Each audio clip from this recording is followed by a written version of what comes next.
usaha atau lobby-lobby lah dari pejabat-pejabat kita untuk mendekati ibu misalnya atau mau main mata dengan ibu misalnya? Silakan boleh jawab, boleh nggak jawab. Ada.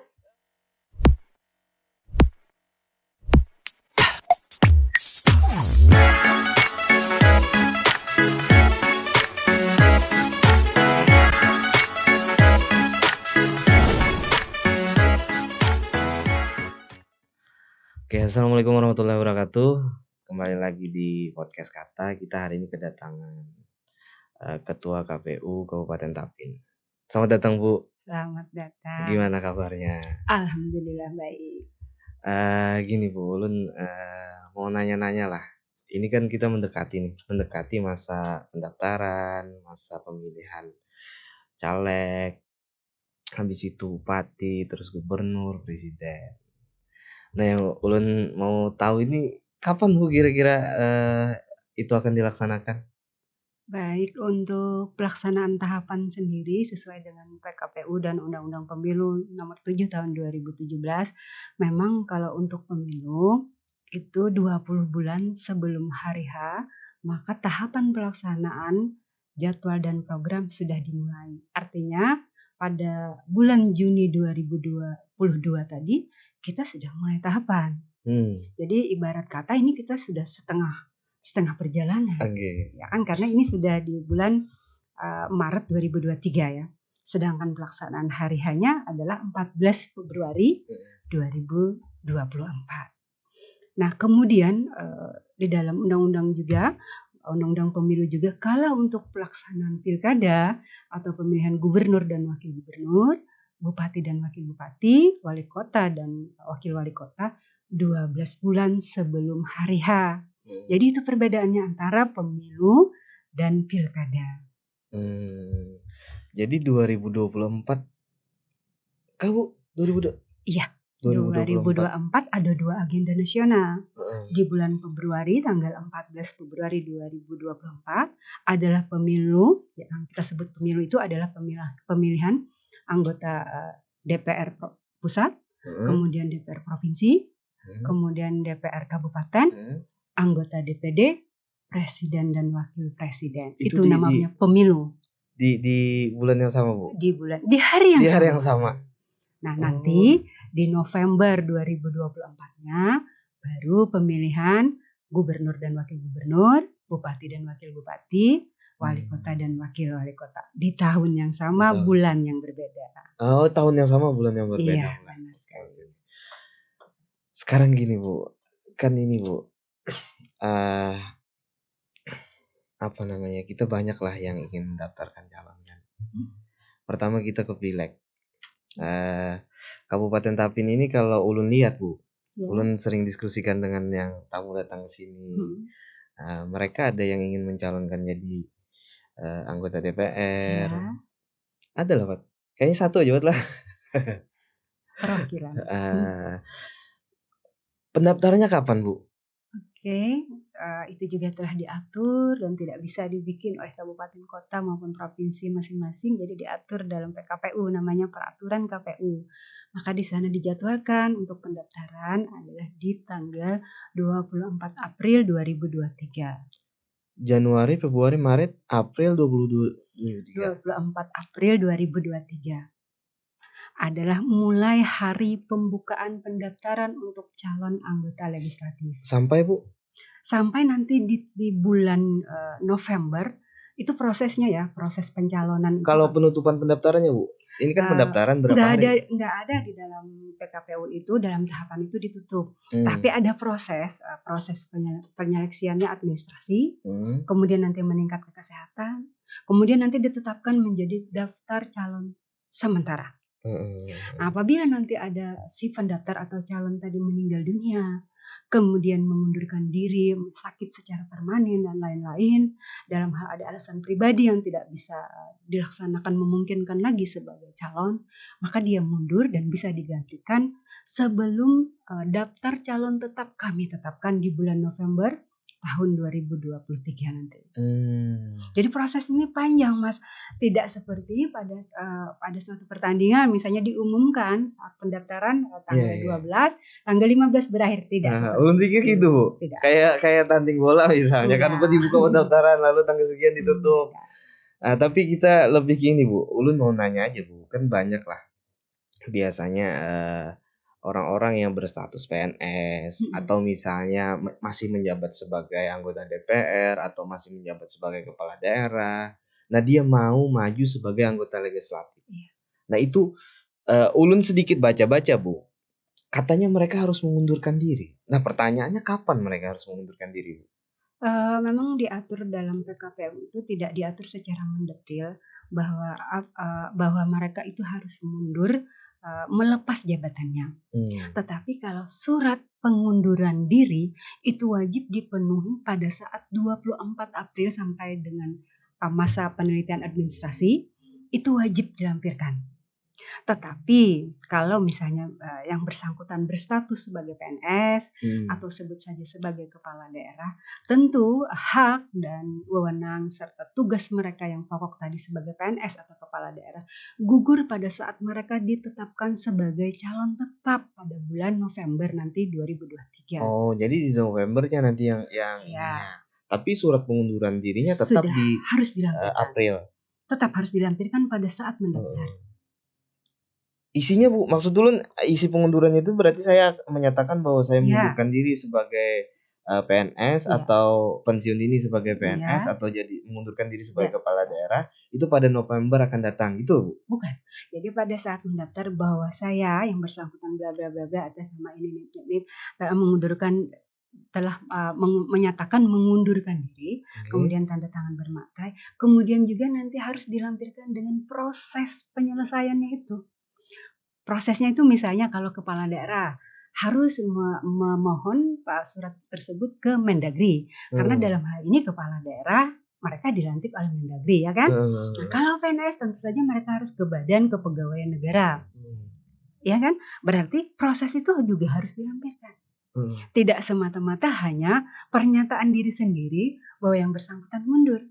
Tapi juga harus melampirkan bahwa itu sudah berproses, sedang berproses. Karena nanti pada saat penetapan calon tetap sudah ada surat pemberhentian menjadi PNS itu. Tetap harus termasuk sama dengan kepala daerah, Bu? Sama. Berarti misalnya di prosesnya cepat, itu kan di April nanti dia mengajukan surat itu, lalu surat itu juga dimasukkan ke Kemendagri dan prosesnya misalnya cuma 1 minggu. Pengunduran dirinya diterima. Kembali kita tetap pres tadi bahwa hak, wewenang dan tugasnya dilepas ketika dia ditetapkan sebagai calon. Kembali ke situ lagi kuncinya. Walaupun tidak menafikan prosesnya bisa lama, bisa sebentar. Nah, seandainya tadi yang Mas sebutkan tadi misalnya sebentar, berarti dia sudah pegang secara definitif, sudah pegang SK pemberhentian itu. Tetapi hak dia di dalam PKPU dan Kepres masih bisa dipakai sampai dengan ditetapkan sebagai calon tetap. Ini, Bu, Ulun rada kurang ngerti, Ulun. Misalnya Kemendagri itu menerima surat pengunduran diri itu. Kan gini, Bu. Maksud Ulun yang punya wewenang dan hak atas itu kan Kemendagri. Yang menerima pengunduran dirinya, terus memprosesnya Kemendagri. KPU kan cuma meminta syarat itu kan? Seandainya di Kemendagrinya memang dia sudah diterima pengunduran dirinya tertanggal misalnya berapa misalnya, ya dia harus melepaskan jabatannya artinya, Bu. Mekanismenya ulun bayangkan seperti itulah kayaknya. Kalau kita tadi berandai-andai. Kalau berandai-andai. Memang selama tidak pernah terjadi ya. Tidak pernah terjadi memang secepat itu pengurusan untuk apalagi politik ya Mas ya. Kemudian ranah politik ini kadang-kadang ya ngeri-ngeri sedap lah. Ngeri-ngeri sedap sekali. Tapi dari versi KPU-nya gitu lah. Versi KPU-nya seperti itu. Jadi di Desember akan datang. November akan datang. Mereka memang harus. Ada atau tidak ada surat dari Kemendagri.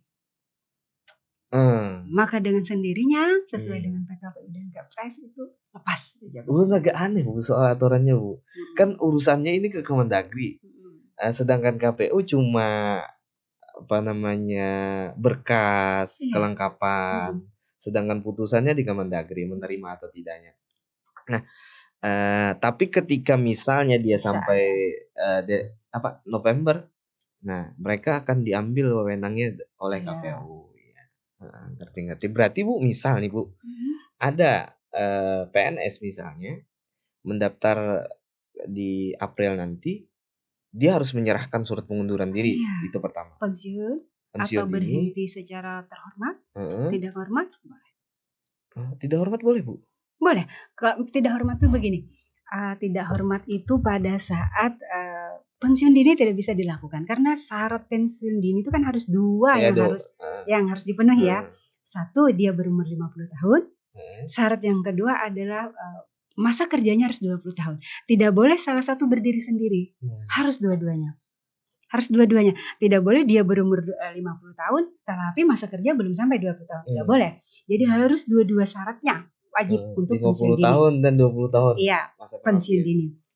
Kurang daripada itu maka dia tidak akan berhak dapat pensiun dini. Itu namanya tidak hormat. Jadi jangan salah. Pikir tidak hormat itu misalnya karena ada kasus apa? Enggak gitu lah. Jadi di luar tanggungan negara.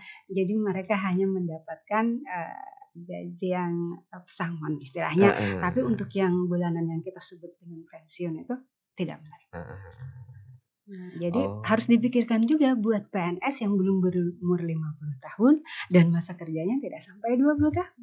Mereka harus menerima resiko tidak menerima uang bulanan. Orang bulanan pensiun.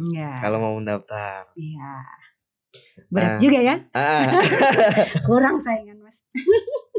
Tapi ini Bu. Kalau kepala daerah ini, itu kan kepala daerah yang bingung itu Bu. Kalau anggota legislatifnya, misalnya DPR-nya, DPR apakah harus melalui mekanisme yang sama? Mekanisme yang sama. Kalau DPR kan, berarti kan yang bersangkutan sudah duduk dari 2019 ya.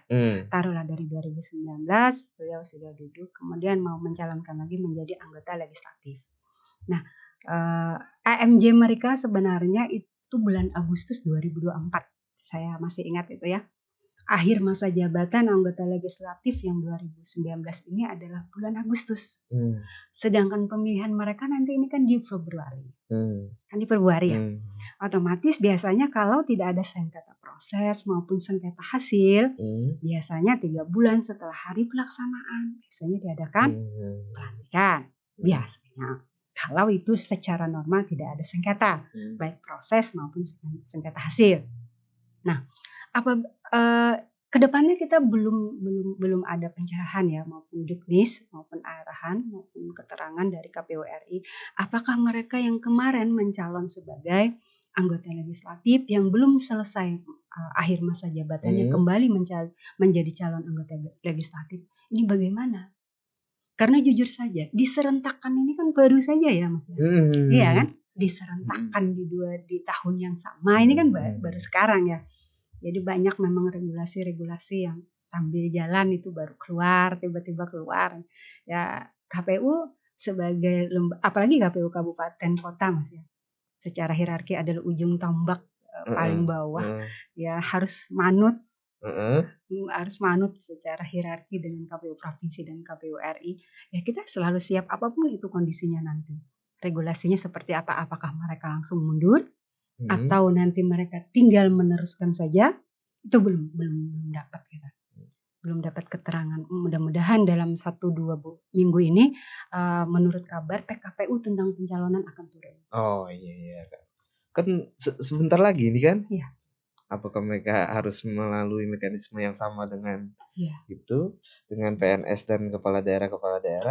Nah tapi kalau cuti itu Bu, ulun ingat pada 2022 kah?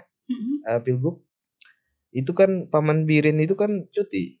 Itu mekanismenya seperti apa Bu? Cuti itu apabila yang bersangkutan sudah menjabat periode sebelumnya, kemudian mencalon lagi atau istilahnya incumbent ya, kemudian mencalonkan, maka tidak harus melepas jabatan beliau, tapi mengajukan cuti. Nah pada saat beliau cuti maka dijabat oleh pejabat gubernur. Nah setelah selesai masa kampanye kembali lagi menjabat sebagai gubernur.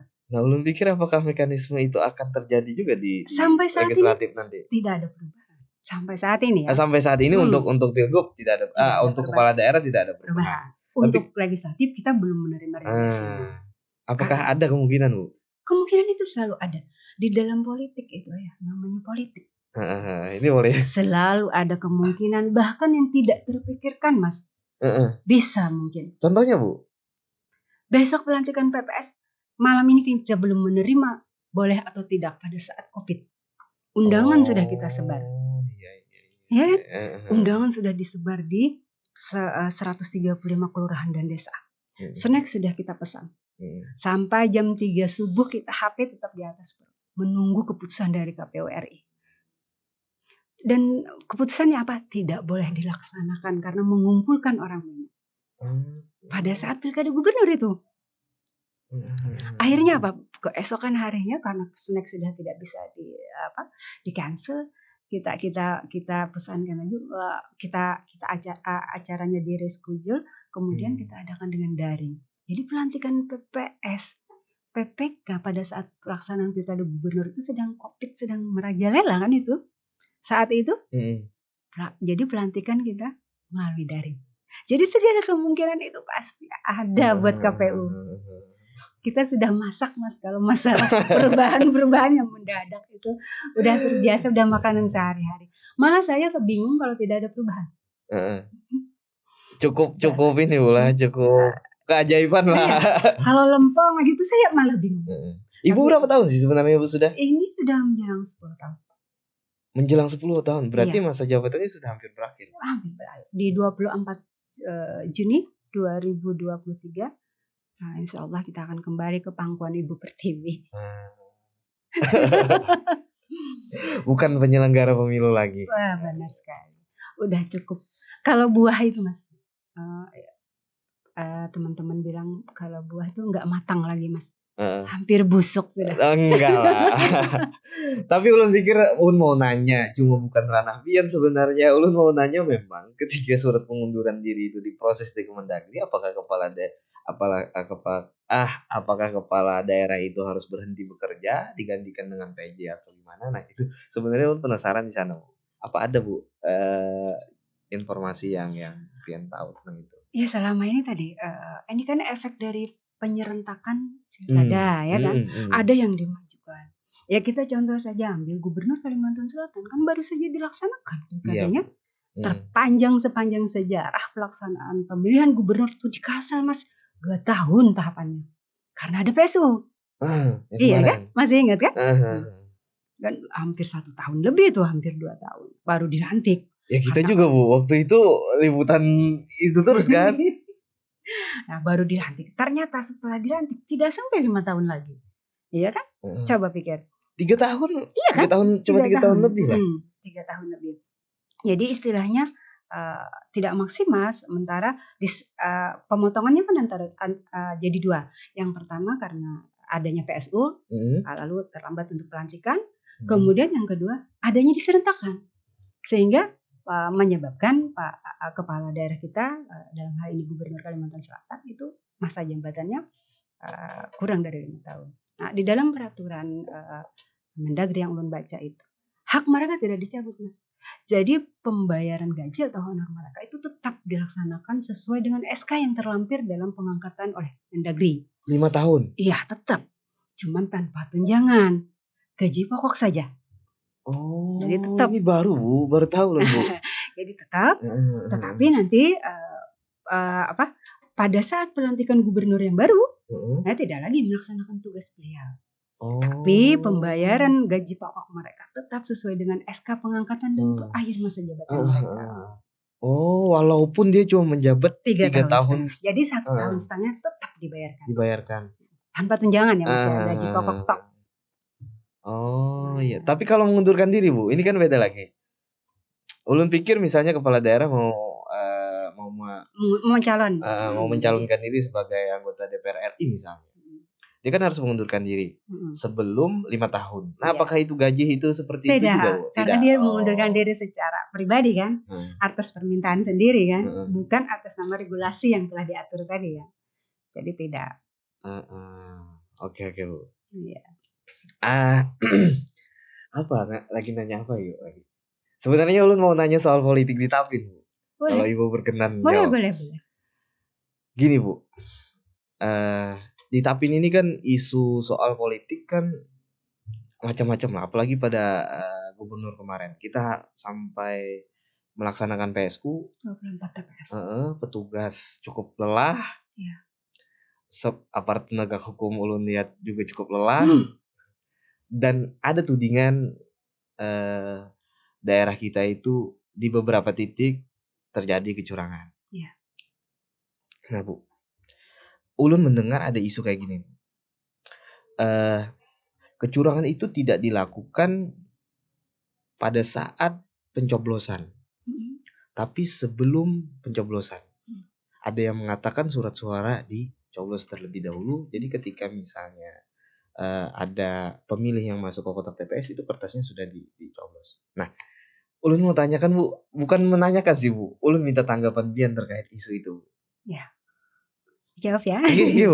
Jadi gini, saya juga kadang-kadang mikir ya, kalau misalnya rumor beredar seperti itu, bagaimana mungkin saya bilang surat suara itu dicoblos lebih dulu oleh petugas kami misalnya. Sedangkan secara aturan dan regulasi untuk kotak suara dan surat suara itu kan H-1 ya baru kami. Karena kita tahu ya, kondisi geografis Kabupaten Tapin ini tidak ada yang harus menyeberang pulau. Jadi tidak perlu berhari-hari mengirim logistik pemilu. Satu itu. Yang kedua, walaupun ada daerah perairan, tapi kan bisa ditempuh dengan perjalanan naik kendaraan darat ataupun laut, itu kan tidak lebih dari 1 jam. Jadi tidak ada bagaimana kondisi seorang penyelenggara kami ya untuk mencoblos lebih dulu, sedangkan surat suara itu kan H-1 baru kami turunkan. Untuk TPS terdekat pun dengan kecamatan hari H pagi baru kami distribusi. Jadi bagaimana mungkin itu lebih dulu dicoblos. Satu itu ya. Dua, di setiap TPS ya, sekarang TPS kita berubah menjadi 630. Dulunya Bu? 630 TPS yang asalnya pada 2019 kemarin 469. Kenapa ini terjadi penaikan? Yaitu tadi mengurangi beban kerja KPPS kami dalam hal perhitungan suara pada saat hari H. Nah, jadi salah satunya adalah mengurangi jumlah pemilih kami di setiap TPS dengan maksimal pemilih 300. Apabila ada TPS yang jumlah pemilihnya lebih dari 300, maka dibentuklah TPS baru. Sehingga hasil dari pemetaan 2 bulan 3 bulan terakhir ini, peningkatan TPS kita dari 469 menjadi 630. Itu salah satu salah satu cara jalan keluar, kemudian regulasi baru dari KPU RI untuk mengurangi beban kerja dari KPPS kita yang beban kerjanya cukup banyak kemarin. Itu salah satu. Jadi dengan adanya di TPS, itu kan pagi-pagi jam 7, mereka menghitung surat suara yang diturunkan dari KPU kabupaten kota ke kecamatan, ke desa ke TPS. Dihitung lagi sesuai dengan jumlah formulir data pemilih. Dibuka satu persatu di hadapan saksi dan di hadapan pengawas. Dihitung berapa jumlah surat suara yang diterima. Dihitung. Kemudian dimasukkan ke dalam kotak, kemudian diambil sumpah dan janji oleh ketua KPPS. Baru dilaksanakan pemilihan. Dari situ kan kita bisa melihat apakah surat suara itu sudah dicoblos atau belum. Iya kan? Kalau kita melihat dari mekanisme pendistribusian surat suara. Jadi di mana celah itu terjadi? Saya kadang-kadang ingin juga bertanya, Mas, pada mereka yang mengatakan isu itu, saya juga pengen bertanya, biar saya juga bisa ikut nyoblos duluan. Itu ulun mau dengar soal itu aja. Gimana tanggapan soal itu tadi? Tapi ulun menangkap lah bahwa celah itu kayaknya tidak mustahil lah. Hampir mustahil lah kalau kayak gitu kan. Kecuali memang celahnya ya semuanya lah. Misalnya masyarakatnya dan ini ya itu kalau gitu kan nggak jadi masalah kayaknya. masyarakatnya, saksi dan sebagainya. Jadi satu suara.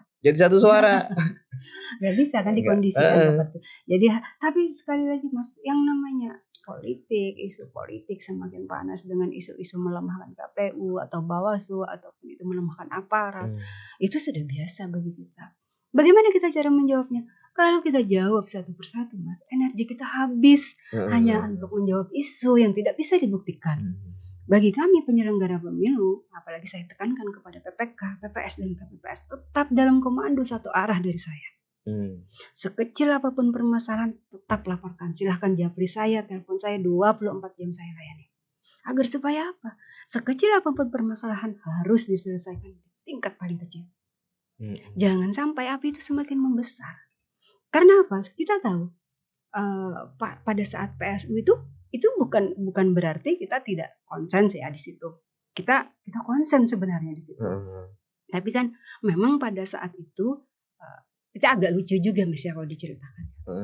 Kan perhitungan hasil suara itu kan di hari H itu kan di TPS.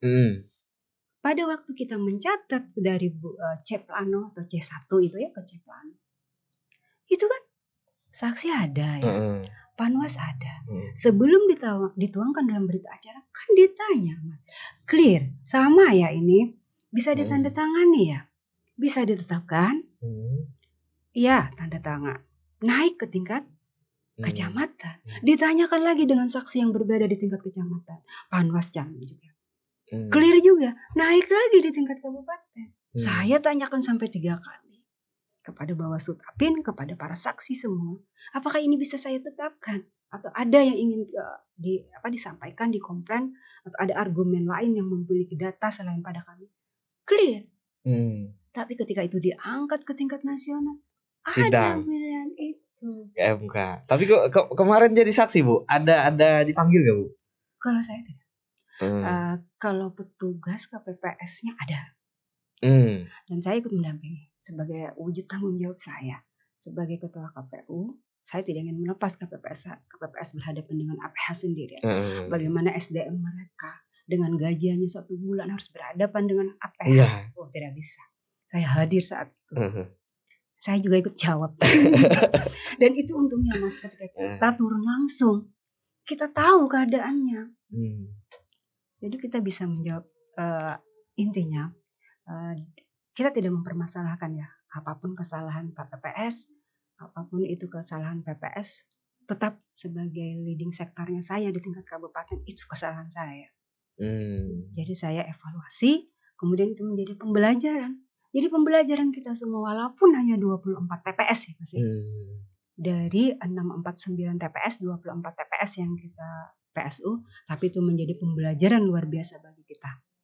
Bahwa kedepannya memang penguatan KPPS, tugas dan fungsi mereka itu harus ditekankan. Kendalanya kemarin kan COVID. Kita tidak bisa face to face untuk berhadapan membintek mereka. Mereka cuma dikasih buku, kemudian buku panduan juga lewat WA, lewat daring, lewat Zoom meeting.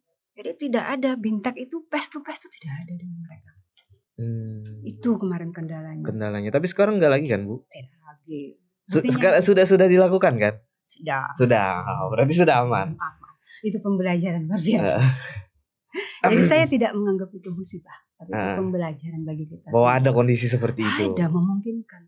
Jangan dikira selama 10 tahun ini Tapin baik-baik saja dalam penyelenggaraan pemilu bahwa bom kecil itu bisa meledak. Itu memungkinkan.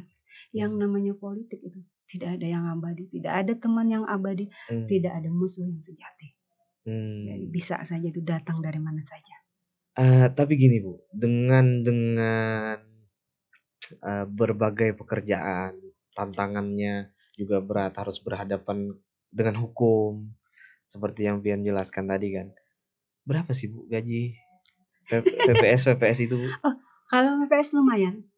Dengan adanya evaluasi ya, satu tadi kan dikurangi dengan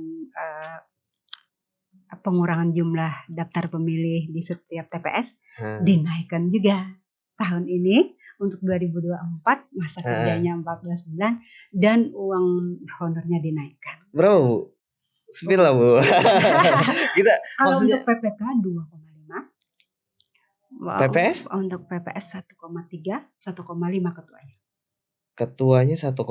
Ya. Kalau yang hari H itu Bu, yang biasanya ngatur pencoblosan, apa namanya, anggota PPS kan? PPS juga naik 2 kali lipat. Kemarin 500, sekarang 1 juta.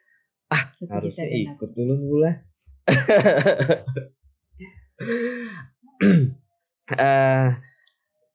Dengan bertambahnya gaji itu, sekarang berapa anggaran yang dihibahkan dari pemerintah daerah? Kalau bukan pemerintah daerah kalau untuk pemilu ya. Kalau untuk pemilu kita APBN rutin, jadi berasal dari APBN. Jadi 2 memang di KPU itu apabila ada pilkada mau gubernur maupun bupati, maka itu bersumber dari APBD. Tapi apabila yang tadi pemilu itu tetap di APBN. Oh, tetap di APBN. Berarti yang masuk ke APBD itu pileg sama Pileg daerah Pilpres. sama yang masuk di APBN pileg sama pilpres. Kalau masuk di APBD pilkada gubernur dan pilkada bupati. Kalau anggota DPR-nya? Iya di pileg Mas. Pileg namanya. Pileg itu pemilihan legislatif. Masuk di pusat berarti dananya? Masuk di pusat. Nggak ada hubungannya dengan pemerintah daerah. Tidak ada pertanggungjawaban juga kami ke pemerintah daerah. Berarti nggak diatur di DPR sini. Masalahnya kan kalau diatur sini agak-agak. Nggak bisa. Ada benang merah. Ada benang merah kan? Ulun dengar kemarin Ulun ada ngobrol sama Sekda. Kata Sekda ada berapa? 11 miliar katanya. Untuk? Dihibahkan ke KPU. Pilkada? Pilkada 37 miliar. Untuk pilkada tahun 2024 di November kita fix di angka 37 miliar. Yang dihibahkan dari Pemkab? 37 miliar dari Pemda Tapin. Oh. Itu dengan estimasi nanti calegnya, calon bupatinya itu 3 orang, 3 pasang.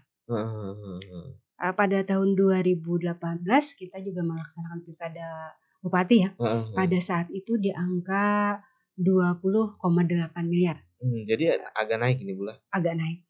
Itu kemarin estimasinya juga 3 orang calon. Tapi kan kenapa terjadi pengurangan pengembalian sebanyak 7 miliar? Karena memang kemarin kan calonnya tunggal ya Mas ya. Jadi kan melawan kotak kosong. Otomatis kan logistik juga berkurang. Sosialisasi juga tidak terlalu gencar.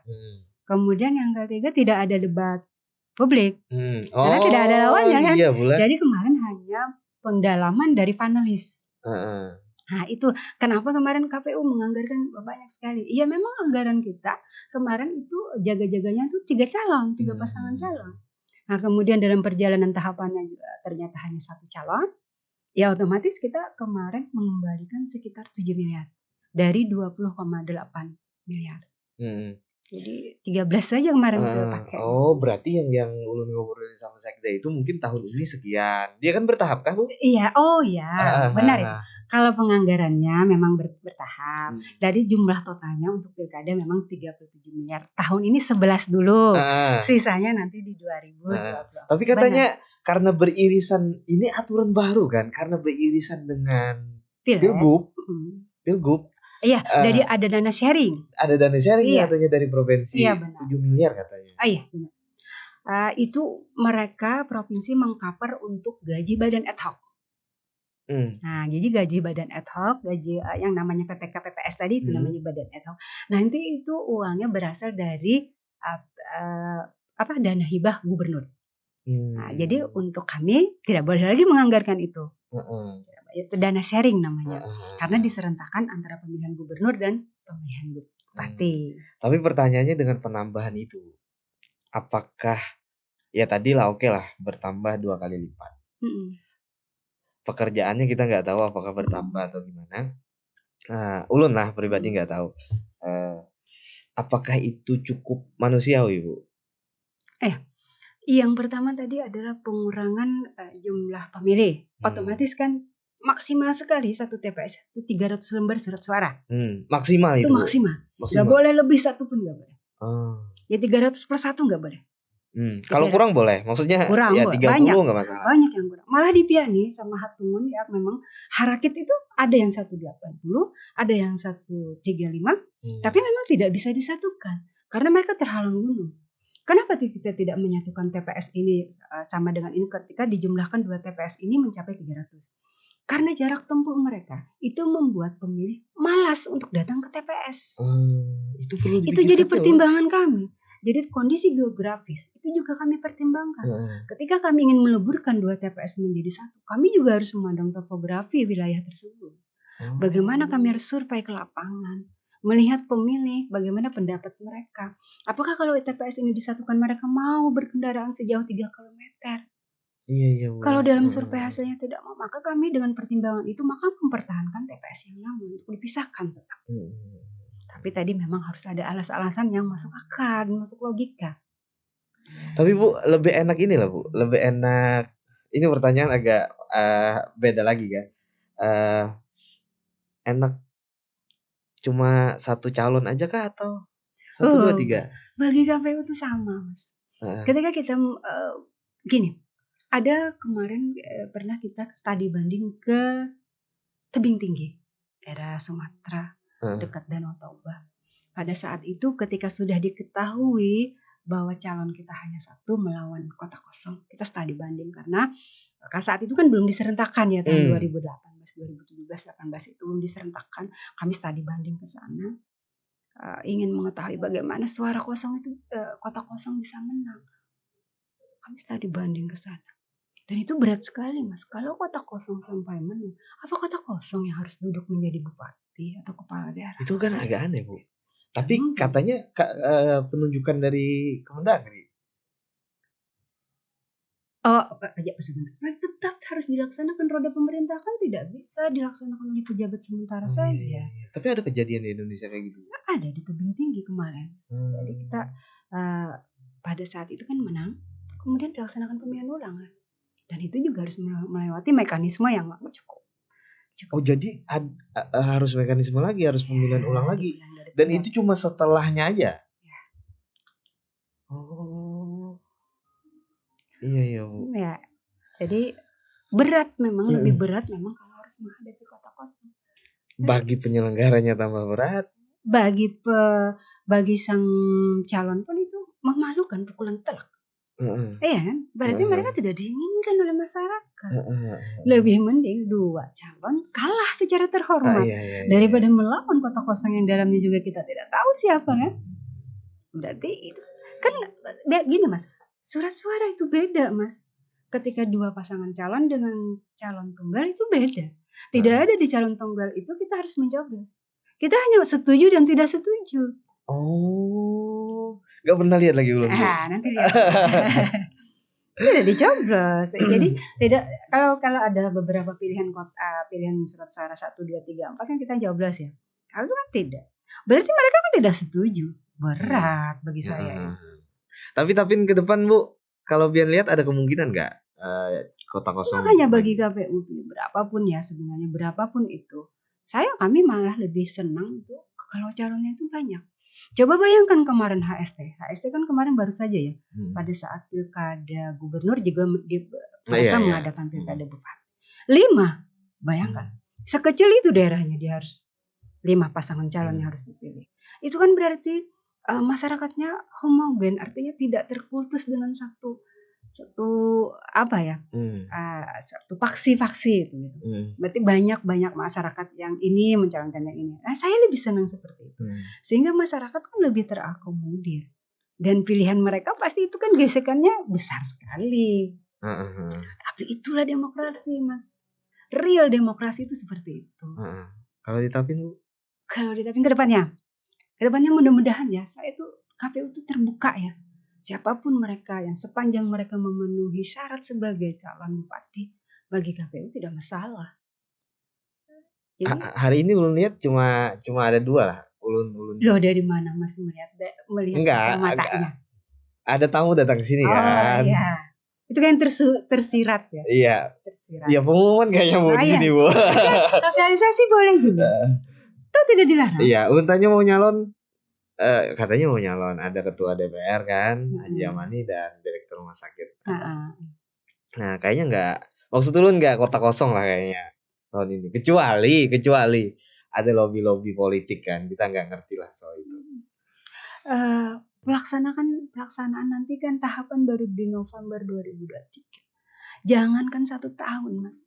Besok saja politik itu bisa berubah. Dinamis sekali, nggak ada yang bisa dipegang dalam politik itu. Nggak bisa. Hari ini menyatakan maju, 2 hari kemudian batal. Itu bisa saja. Tapi itu tadi, bagi KPU berapapun jumlah calon, kami siap untuk melayani. Jadi nggak ada masalah soal Nggak itu. ada masalah. Bu, silakan minum. Tadi sepanjang acara juga minum. Oh iya. Ada acara pagi, kemudian di kantor juga ada acara. 2 tuh bolak-balik nih. Aduh, berarti capek nih sudah. Enggak, biasa aja. Biasa aja. Senang capek, Mas. Bener ya, saya itu workaholic. Waduh. Mana diem sakit. Kalau diem di rumah itu berasa sakit. Ibu kuliah di mana, Bu? Kuliah SKM S1-nya. Banjarbaru. Banjarbaru. Kemudian S2-nya di STI Pancasila. Manajemen kesehatan. Manajemen kesehatan, Bu. SKM-nya juga sarjana kesehatan besar. Tiba-tiba ke politik kan, Mas ya? Iya. Gimana? Bukan politik sih, penyelenggara pemilu lah. Iya, benang merahnya. Ya memang penyelenggara pemilu bukan lembaga politik, tapi tidak bersentuhan langsung, tidak terlibat praktis ya. Politik praktis tidak. Tapi terseret juga yang namanya penyelenggara pemilu. Iya. Sedikit tapi banyak. Ada nggak usaha atau lobby lah dari pejabat-pejabat kita untuk mendekati ibu misalnya, atau mau main mata dengan ibu misalnya? Silakan, boleh jawab, boleh nggak Bu? Ada. Gini ya. Kalau pengertian main mata itu banyak ya. Tapi kalau sepanjang itu pendekatannya itu bermacam-macam ya, misalnya bertanya masalah hal pencalon, ya kewajiban kami untuk menjelaskan. Dan kalau dikatakan itu main mata, apa juga yang bisa dimainkan, Mas? Toh semua kan pilihan langsung dari masyarakat. Iya kan? Pilihan langsung dari masyarakat. Tidak mungkin seorang ketua KPU berfoto bersama, jadikan baleho, ini didukung oleh ketua KPU. Tidak mungkin menang juga. Karena kita kan penyelenggara pemilu. Iya. Ya, beda misalnya ada Pak pengusaha atau ya jenisnya yang mempunyai memang tokoh masyarakat. Ya, pimpinan perusahaan ya itu, atau tokoh agama, itu beda. Tapi ketika itu misalnya pendekatannya tadi main matanya dengan saya, ya apa juga yang mau? Siapa tahu, lu nanya-nanya aja. Ya, misalnya nih Bu, selisih tipis nih kan, mau lobby sama ibu, bisa nggak ini diaturkan gini? Ada nggak pernah? Sepanjang 10 tahun ini berapa kali ya sudah ya pemilu ya, kan belum diserentakkan ya. Beberapa kali sudah sering sekali ya. Tidak pernah. Tidak pernah ada. Saya tidak tahu ya di kabupaten lain, khususnya pengalaman pribadi saya memang tidak pernah itu terjadi. Masuk ke WA saya atau telepon ya, tidak pernah ada pendekatan seperti itu ataupun main mata. Dan kalaupun itu ada, pasti saya tolak. Oh iya. Dan yakinlah bahwa peserta pemilu partai politik yang sering rapat dengan saya itu pasti mengenal karakter saya. Pasti. Tanyakan saja. Kayaknya sudah Bu. Iya. Kayaknya semua pertanyaan Ulun biar jawab soal kecurangan, tudingan itu, soal kita penyelenggaraan pemilu, mekanisme pendaftaran nanti. Yang penting kita paham lah. Mungkin kalau ada yang lihat video kita lumayan paham. Sudah Pak? Oke, terima kasih Bu. Sama-sama. Jadi seperti itu kawan-kawan perbincangan kita dengan Ketua KPU Kabupaten Tapin. Sampai jumpa di video berikutnya.